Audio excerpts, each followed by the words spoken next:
AudioJungle। आज भारत एक ऐसे दौर में चला गया है जहां लगता है जैसे फिर से एक आजादी का आंदोलन छेड़ना होगा। और वो मैं इसलिए कह रहा हूं कि जब भारत आजाद हुआ तब भारत गरीब था, लेकिन भारत की दो बातें बहुत महत्वपूर्ण हैं। एक तो यह कि जब देश आजाद होने वाला था, देश चलेगा कैसे, देश का संविधान का निर्माण कौन करेगा, देश में वोट का अधिकार किसको मिलेगा, इन तमाम मुद्दों पर एक चिंतन चल रहा था। और दूसरा चिंतन इस बात को लेके था कि जिस सामाजिक व्यवस्था से देश चल रहा था उससे निकाल के एक आधुनिक भारत का निर्माण कैसे हो, जहां एक तरफ हमारे देश की महिलाओं की, शूद्रों की, आदिवासियों की, पिछड़े वर्ग की स्थिति बेहद दयनीय थी, वहीं दूसरी तरफ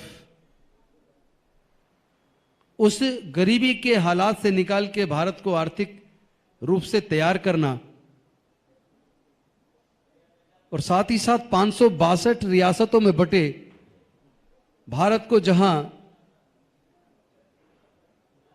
हजारों जातियां, अनेकों धर्म, अनेकों संस्कृतियां, अनेकों भाषाएं, उसको बांध के एक मजबूत राष्ट्र के रूप में तैयार करना,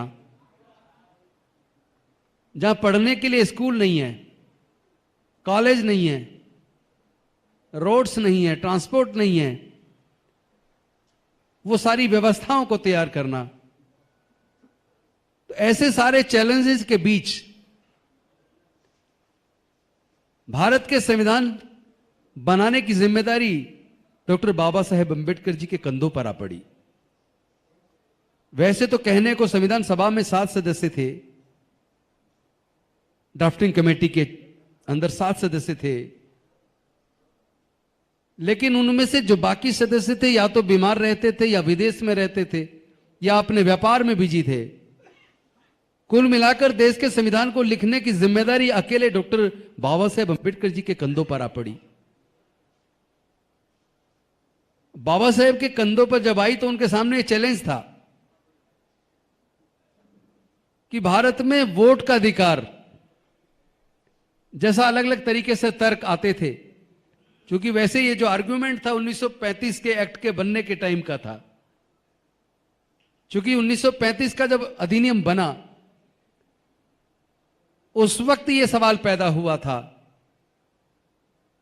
कि देश में वोट डालने का अधिकार किस किस को मिलना चाहिए।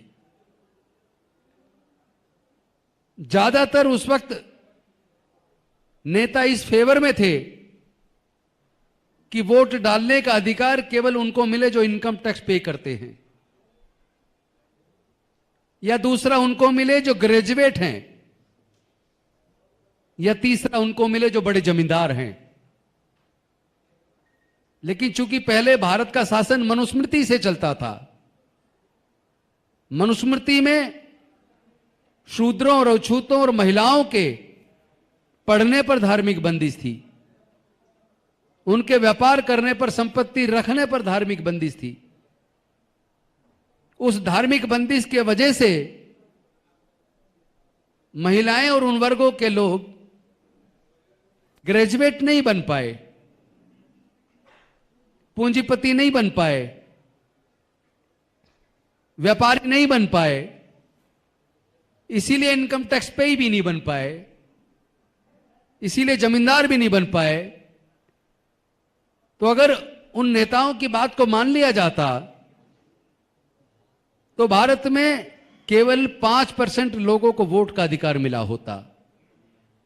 ना इस देश के दलितों को, ना आदिवासियों को, ना पिछड़े वर्ग के लोगों को, ना महिलाओं को, चाहे वो किसी भी जाति धर्म की हो, अगर उन सबको हटा दें तो बाकी के लोग तो 5% बचते हैं।